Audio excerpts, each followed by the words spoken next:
Sometimes we try to hold in a sneeze, but do you know it can be dangerous?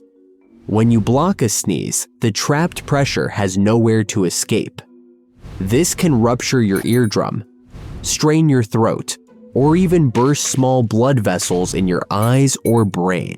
Rarely, it can harm major vessels and become life-threatening. So, the safest choice is simple.